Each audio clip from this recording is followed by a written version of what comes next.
¿Sabías que la educación no siempre fue sostenible? Buenas tardes, en esta exposición hablaremos sobre el proceso histórico y evolución de la educación sostenible. Integrantes de este grupo, mi compañera Mayra Díaz, Jenny De Vos, Irina España, Elda Rocío Chihuazuque y mi persona María Alejandra Figueroa Rodríguez. Cuando hablamos de la evolución de la educación sostenible o sostenibilidad, es necesario remontarnos a nuestras raíces, las comunidades ancestrales, que sin saber el concepto moderno o ponerle una etiqueta, ya desarrollaban una educación basada en el equilibrio entre sociedad y naturaleza. La vida cotidiana de estas comunidades se desarrollaba en el entorno de la agricultura, la pesca, la medicina natural, silvicultura y conexión espiritual y física con el territorio. Es decir, que su educación estaba fundamentada por la experiencia de su diario vivir. De esta manera, la educación sostenible estaba implícita en las prácticas cotidianas de las comunidades, ya que se comprendía la naturaleza como un ser vivo con la que se tenía que tener una relación recíproca. Pasamos a la revolución industrial, donde se rompe el equilibrio ambiental. La revolución industrial impulsó el desarrollo económico y la producción en masa, pero lo hizo a costa de una explotación desmedida de los recursos naturales y una grave contaminación, sentando las bases de la crisis ambiental actual. Surge entonces un impacto ambiental y la falta de sostenibilidad. Hubo extracción de recursos, contaminación masiva, deforestación y degradación. Desarrollo sin conciencia.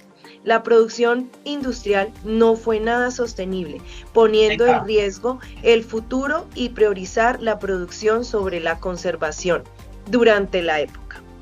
Antes de los siglos XVIII y XIX, no existía un concepto formal de sostenibilidad, pero sí prácticas de conservación ligadas al movimiento indígena y comunidades tradicionales que entendían la naturaleza como un sistema interdependiente. Sin embargo, con el avance del pensamiento ilustrado y el inicio de la industrialización, las relaciones en el medio ambiente se volvió más extractiva.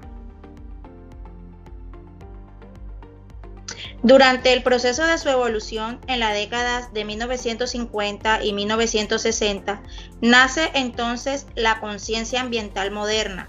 En esta década las personas empezaron a notar que algo no estaba bien con el planeta después de la Segunda Guerra Mundial, ya que hubo mucho desarrollo, pero este crecimiento también empezó a contaminar al planeta, por lo que las personas empezaron a preocuparse por el medio ambiente y desde entonces se crearon las leyes para proteger la naturaleza. En 1972, la Organización de las Naciones Unidas en Estocolmo realizó el primer encuentro internacional, el cual se tenía como prioridad analizar la relación entre el ser humano y el medio ambiente. En esta gran conferencia se aprobó la Declaración de Estocolmo, la cual estableció principios importantes para la protección ambiental y la integración necesaria del cuidado del entorno y los procesos de desarrollo.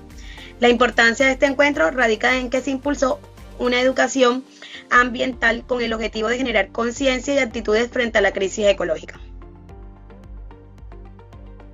En esta parte del proceso histórico nos encontramos con las bases de la educación ambiental moderna que se desarrollan entre 1975 y 1977.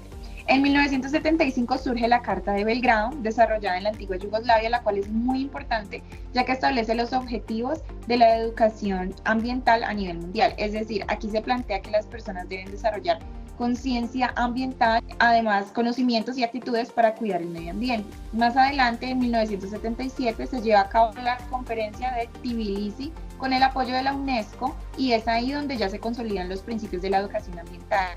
Esta conferencia define que en la educación se debe promover el pensamiento crítico, la participación activa y la solución de problemas ambientales. En síntesis, este periodo es clave porque aquí nacen las bases teóricas de la educación ambiental que todavía usamos hoy.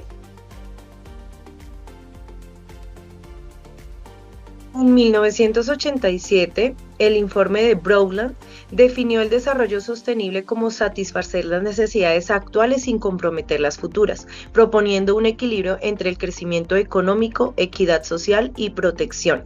Aquí nacen los tres pilares de la educación sostenible. La sostenibilidad debe ser económicamente viable, socialmente equitativa y ambientalmente respetuosa.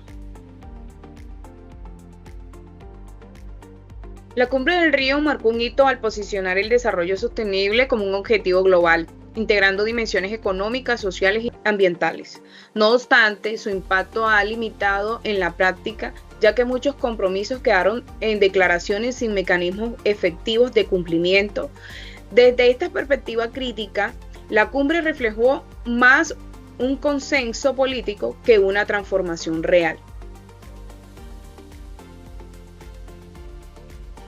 Avanzando un poco en el tiempo, llegamos al año 2002 con la Cumbre Mundial sobre el Desarrollo Sostenible, o más bien llamada la Cumbre de Johannesburgo, la cual se realizó en Sudáfrica y marca un cambio importante hacia la educación para el desarrollo sostenible.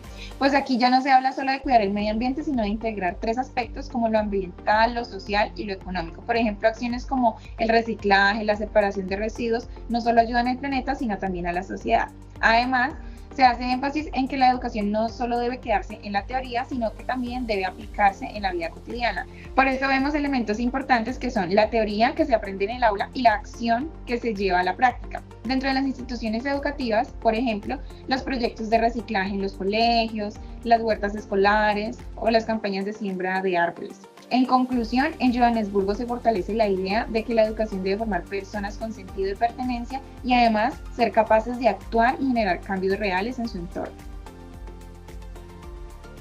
Luego de que la educación sostenible tuviera cambios importantes y significativos en el planeta, para los años 2005 y 2014, la UNESCO lideró esta etapa llamándola la década de la educación para el desarrollo sostenible.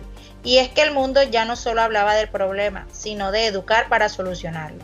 Con esto buscaban enseñar a las personas, especialmente a los estudiantes, a cuidar el medio ambiente y a entender que no solo es cuidar la naturaleza, sino también la sociedad y la economía. Para el siguiente año, en el 2015, muchos países se unieron y crearon un plan global llamándola Naciones Unidas Agenda 2030. Este plan tiene 17 objetivos principales para mejorar el mundo y fue la educación la clave para lograr establecer estos objetivos y así garantizar una educación de calidad, ya que forma a personas conscientes. Es decir, la Agenda 2030 se diseñó como un plan estratégico donde si queremos un mundo mejor tenemos que educar mejores personas. En la actualidad, la educación transformadora surge como una herramienta clave para replantear la relación entre la sociedad y la naturaleza, proviniendo pensamientos críticos, valores éticos y acciones colectivas. Sin embargo, su implementación enfrenta desafíos, ya que muchas instituciones educativas, aunque reproducen modelos tradicionales centrados en la memorización y no reflexión, para que sean más efectivas. La educación de sostenibilidad debe ir más allá del discurso e impulsar cambios reales en comportamientos, políticas y estructuras sociales. En conclusión, la educación sostenible forma personas responsables que cuidan el planeta y piensan en el futuro. ¿Y tú, desde el aula, qué estás haciendo para fomentar la educación sostenible? Gracias.